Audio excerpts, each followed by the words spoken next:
I hold this fundamental belief that, we're all should live and are privileged to live a fulfilling life.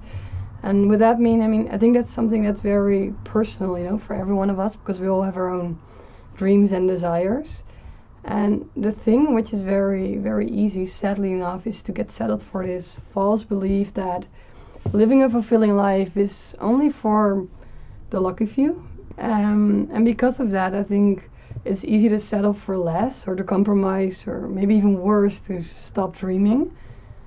On a very personal level, for me, it translates into this thing where I'm always looking for new ways to discover and especially uncover my own boundaries of my capabilities that I have today. And the thing that really excites me and makes me curious, like sort of this anticipation of working today on tomorrow's change. And that's a really great feeling when you feel that you've accomplished that, maybe a little step down the line. So to me personally, fashion has always been some integral part of my life. Might it be the side jobs I had, the real jobs I had, the places I lived, and the money that I spent, and all these things.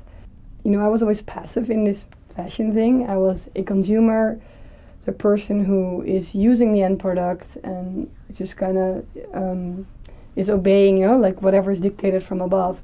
And I wanted to be more active in it. I wanted to get more involved and contributing on my own terms. And then secondly, one thing that really activated me to do this is that I don't really agree with a lot of things that are happening in the fashion industry as it is these days.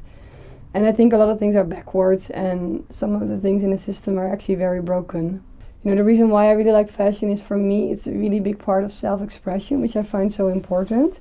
And working in a fashion company doesn't per se mean that you are working on that side of fashion. Actually, not at all. You're just one of the chains within, making a company work and bringing a product to the market. And that's why I figured, like, if I do something for myself, that's actually, I think it's the only way to voice whatever in my head and to sort of externalize the opinions and the visions I have with fashion. And that's how I came to the creation of a fashion label.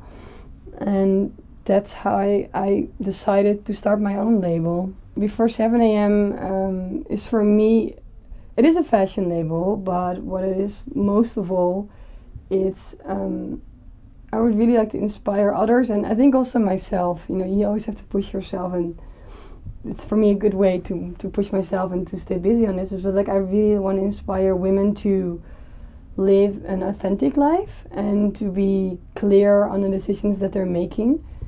And before 7 a.m. is, maybe it's good if I tell you why I choose that name.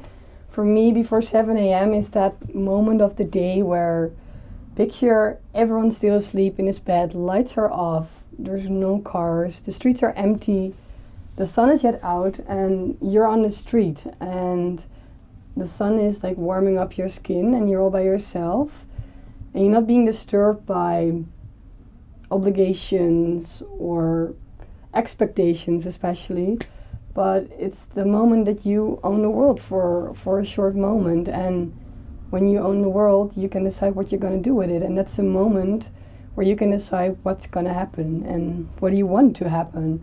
And I think that's a very powerful moment, and often we forget, to stop for a second and make that sort of conscious decision of that, this is where I want to go to, and this is what I want to happen, and I'm going to take this step in order to make that happen. And that's where before 7 a.m. stands for. I think that was it for now, but there's definitely way, way more to explain on before 7 a.m. And besides that, I want to show you some behind the scenes. So please stay tuned and follow me with the next video.